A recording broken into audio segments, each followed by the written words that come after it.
चलो भाई।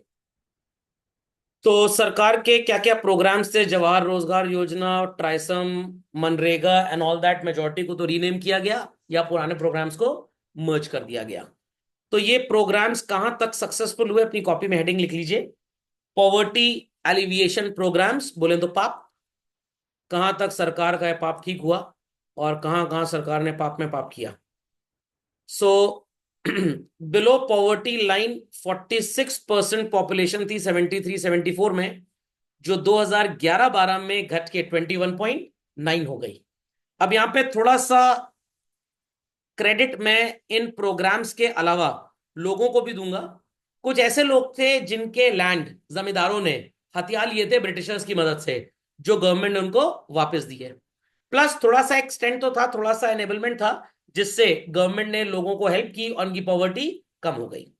दूसरा reason, wage rate over the period of time has grown up. पहले अगर 10 रुपए पर डे का लेबर मिलता था, 400 रुपए मिलता है। बट एक चीज यहां पे छुपाई गई है हमेशा, concept of indexation has not been used.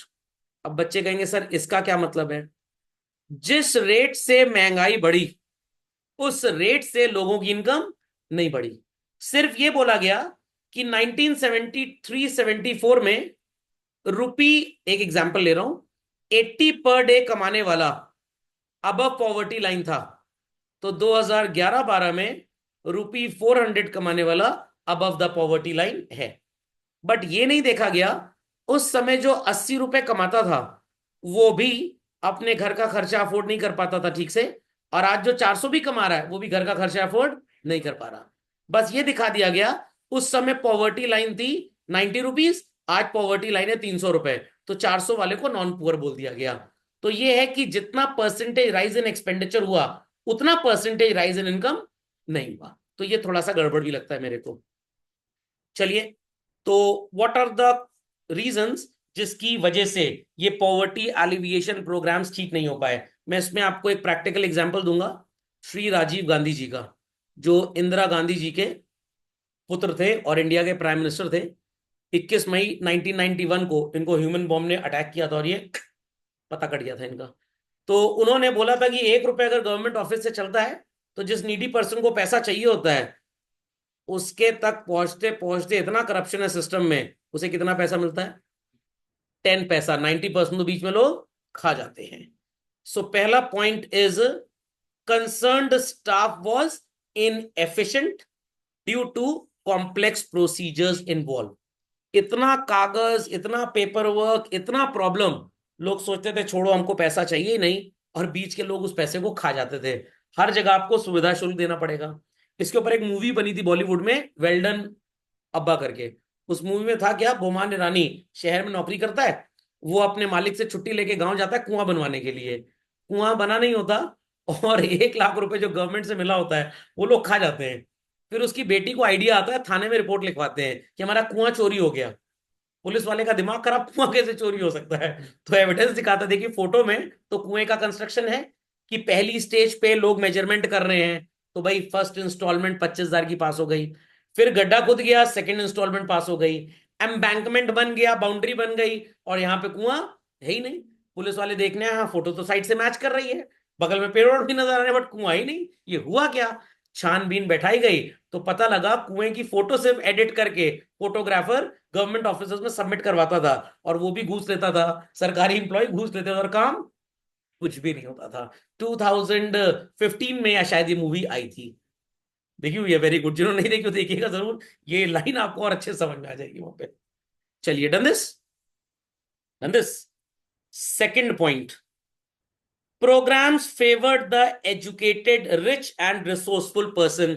जो जुगाड़ पानी वाले लोग होते थे, उनको तो बेनिफिट पूरा मिलता था, और जिनका जुगाड़ पानी कुछ भी नहीं है, उनको बेनिफिट अल्टीमेटली कम से कम मिलता था। तो this was the second problem of these programme children. Third, villages and people who were located in remote area. Remote area का मतलब नहीं रिमोट बनता टीवी का, अनटच्ड, बहुत दूर का, वो लोग निग्लेक्टेड थे और उनको गवर्नमेंट बेनिफिट्स मिल ही नहीं पाते थे। और इतने सबके साथ साथ इनकी बहुत गलती थी, कुछ गवर्नमेंट ने अगर इनको बेनिफिट्स दिए, जैसे मोदी जी ने उज्ज्वला स्कीम चलाई, तो गांव वाले इतने चतुर थे, पहला सिलेंडर फ्री मिला, फिर सिलेंडर ही हलवाई को बेच दिए। और वो रिफिल करा रहा है अपना, आज भी चूल्हा फूक रहे हैं, तो ये भी कम कलाकार नहीं है बेसिकली। चलिए लिख दिया सबने। Then marketing policies were not very very very supportive. बहुत ज्यादा लोगों ने डिस्क्लोज ही नहीं किया कि गवर्नमेंट क्या स्कीम आपके लेके आती है। जैसे मैंने आपको मुद्रा बैंक के बारे में बताया, तो आपने पढ़ा अपने बुक में, आपने पढ़ा टीचर्स के मुंह से, बहुत कुछ सुना। इसमें सबसे छोटे अमाउंट की जो योजना थी कौन सी थी? शिशु, देन नवीन एंड युवा। क्या आपको मार्केट में, बाजार में, या किसी बैंक के अंदर ऐसा कोई काउंटर नजर आया जहां मुद्रा बैंक का बोर्ड वगैरह लगाओ, या आपको किसी ने एक्सेस करने की कोशिश की? बिल्कुल नहीं। क्योंकि जो लोग ये स्कीम लेके आते हैं, कहीं ना कहीं वो नेता लोग होते हैं, उनके जो रिश्तेदार होते हैं, उन्हीं को इन स्कीम्स का बेनिफिट ज्यादा मिल जाता है। Fifth point, definition of poor was not clear. कुछ लोग कहने को, मैं पर्सनली काफी ऐसे लोगों को जानता हूं जो अर्बन एरिया में जॉब करते हैं, आप विश्वास नहीं करेंगे, उनका महीने का 30 से 40 हजार रुपए का पैकेज भी है, ऐसा ही मिल रहा है। रूरल एरिया में उनकी जमीनें हैं, there they have defined themselves as poor, और गवर्नमेंट स्कीम्स का भरपूर फायदा उठाते हैं। Is that clear? लाख हमारी गवर्नमेंट पैन कार्ड को आधार कार्ड से लिंक कर दे, बट यहां तक वो सिस्टम पहुंच ही नहीं पा रहा है।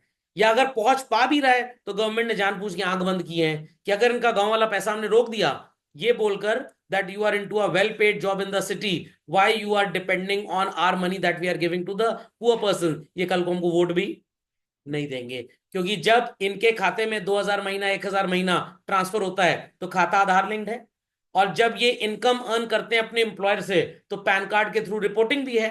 तो पैन और आधार लिंक है, तो गवर्नमेंट सबका इन आउट जानती है, कहां से पैसे आ रहे हैं और कहां जा रहे हैं। बट कुछ रीजंस के लिए वो स्टिल चुप बैठी हुई है। So that's why definition of poor is also not very very very clear. कुछ विलेजेस में पार ग्रुप्स ऐसे हैं, इसका मैं आपको एक एग्जांपल देता हूं। मनरेगा स्कीम जब आई, Mahatma Gandhi rural employment guarantee act, गांव के मुखिया और सरपंच इतने चोर टाइप के थे, फर्जी नामों से रजिस्ट्रेशन करा दिया। उन नामों पे गवर्नमेंट ने 1 लाख रुपए सैंक्शन किया कि भाई 100 रुपए 10,000 वर्कर्स को दे दीजिए। 10,000 में से 2,000 तो फर्जी नाम थे, वो सारा पैसा गांव के सरपंच ने अपनी जेब में रख लिया, हड़प लिया, और वहां तक पहुंच ही नहीं पाया। तब गवर्नमेंट को जब पता चला कि इसमें फ्रॉड हो रहा है, तो they started with DBT. DBT मतलब डायरेक्ट बेनिफिट ट्रांसफर। आपका Aadhaar card and bank account is linked, आप जॉब कर रहे हैं, अपना आधार नंबर बताइए, तो आधार नंबर से जो बैंक अकाउंट लिंक्ड होगा, money will be directly credited there. तो इसलिए फिर ये फ्रॉड कम होने लग गया। PAPs were largely government sponsored and lack participation of people. लोगों को स्कीम्स के बारे में पता नहीं होता था, जिनको पता होता था उनको ऐसे चीट करते थे। मुद्रा बैंक की स्कीम है, 1 लाख रुपए तुम्हें लोन मिल जाएगा, तुम एक काम करो, 10,000 खुद रखना, 90,000 हमको दे देना, हम 90,000 तुमको वापस नहीं करेंगे, तुम भी बैंक को वापस करना। तो ultimately you will become what? A non performing asset. When you are a non performing asset, burden किसके ऊपर आएगा? हमारे और आप जैसे लोगों के ऊपर, जिनके टैक्स के पैसे से इनको लोन दिया जाता है, और इनकी आड़ में कोई रिच पर्सन गांव में इनका फायदा उठा के लोन के पैसे को खुद इस्तेमाल करता है। ओके। और लोग भी क्या सोचते थे, अरे 10,000 फोकट का मिल गया, कोई काम तो किया नहीं, वापस गवर्नमेंट ठेंगा हमसे पैसा ले पाएगी क्योंकि हम सरकार का वोट बैंक है। ओके, सुनाई पड़ गई बात? मेन रोल किस बैंक का? हाँ, vote bank. Yes yes yes. एक ग्रोइंग इकोनॉमी में तो ऐसा ही होता है कि भाई जो सरकार है वो देश को चलाने को अपना बिजनेस समझती है, ठीक है, तो अल्टीमेटली वोट बैंक के चक्कर में सारा काम होता है। अभी हरियाणा में 1,000 रुपए विमेंस को फ्री में दिया जा रहा है हर महीने, किस बात का दिया जा रहा है? आप एक्चुअली में उनकी विल टू वर्क ही खत्म कर दे रहे हो। समझ में आ गया? गांव में खेती है, अनाज सारा वहां से आ गया, कोई उनके यहाँ PVR या पेपे जीन्स का शोरूम तो है नहीं जो उसको खरीदने जाएंगे, तो इस पैसे से क्या करेंगे? आवारागर्दी। और क्या, आप Punjab on the verge of being insolvent, Tamil Nadu insolvent हो रहा है, कर्नाटका इंसॉल्वेंट हो गया, हरियाणा के साथ अगला यूपी में भी ये सब काम करने वाले हैं लोग। तो देश को बर्बाद करने में नेतागिरी का बहुत बड़ा रोल होता है एक्चुअली में। ओके। और हमारे नेता डरते इसीलिए है, हाय राम कुर्सी चली जाएगी। अरे एक बार जाएगी ना, लोग तो काम करना सीख जाएंगे कम से कम। और फ्री में खाने को अगर मिल रहा है, मेरे को ही कोई बोल दे 50,000 रुपये महीना मिलेगा, कोई काम करने की जरूरत नहीं है, मैं कोई काम करूंगा? हाँ बिल्कुल, बैंक जाऊंगा, पैसा निकालूंगा, खर्च करूंगा, यही काम मैं करूंगा। Got it clear? Strategy of poverty alleviation programs was not linked with overall development. It did nothing to modify the functioning of the economy. Which was the root cause of poverty. तो झटपट इसको लिख लें। तो समझ में आ गया। ये देखिए राजीव गांधी जी ने अच्छा 15% बोला था, चलिए मैंने 10% बोल दिया, ये बात भी यहाँ पे लिख के आ गई। तो नेवर ब्लेम द सिस्टम, लोग भी ऐसे हैं। अब लोग ऐसे हैं तो लोगों की कुछ केसेस में मजबूरी है, बट मैं किन लोगों की बात कर रहा हूं आप समझ गए। द करप्ट पॉलिटिशियंस बेसिकली, जो चाहते ही नहीं कि लोगों के अंदर कुछ इंप्रूवमेंट आए। आप नेता बनेंगे तो ऐसा नेता मत बनिएगा। बट अगर आपकी कोलेशन गवर्नमेंट है और आपको दूसरी पार्टी सपोर्ट ही तभी करेगी जब आप इस तरह की पॉलिसी दें। अभी राहुल गांधी जी ने अपना इलेक्शन मैनिफेस्टो जब दिया था, क्या लिखा था, 8,500 रुपए देंगे। कुछ बेवकूफ टाइप के लोग फॉर्म लेके घूम ही रहे हैं कि भाई तुम भी पार्लियामेंट हाउस के अंदर तो हो ही अब, और अब तो तुम्हारी पार्टी में सीट्स इतनी आ गई कि तुम इफेक्टिव ऑपोजिशन की तरह काम कर रहे हो, तो ऐसी पॉलिसीज बनवाइए सरकार की और हमको 8,500 दिलवाइए। उनको जहर दे दो तो बहुत अच्छा होगा। ओके, राहुल गांधी को भी जहर दे, दूसरों को भी जहर दे दें कम से कम, तब देश तरक्की करेगा जाके। और मोदी जी फालतू में परेशान, हम चाइना को सुपरसीड करेंगे, इन्हीं सब चीजों में सुपरसीड करेंगे, फ्री की सर्विसेज में प्रैक्टिकली। हाँ बीजेपी की गवर्नमेंट है, तो मैं कह तो सब वैसे ही है, सब वैसे हैं। आप कल को नेता बनेंगे, आप भी ऐसे ही बन जाएंगे। समझना कि आप अपनी कुर्सी देखेंगे, देश का भला दे। देश में लोग भी तो इसी तरह के जाहिल है ना, लोगों के अंदर भी तो अकल होनी चाहिए। लोगों के अंदर भी तो अकल होनी चाहिए। लोग ही जब जाहिल हैं जिस देश के, सिविक सेंस उनके अंदर है ही नहीं। कोविड टाइम पे मैंने काफी एक्सपीरियंसेस किए। बच्चे कॉपी रख कर एग्जाम देते थे, पता कैसे लगा, पीडीएफ सबमिट किया, बगल में बुक खुली हुई है। तो उनके पेरेंट्स को ही अकल नहीं है कि भैया अपने बच्चे को पढ़ाना है तो कम से कम बच्चे को भी पहले बुक से लर्न कर लो, फिर तुम लिखो।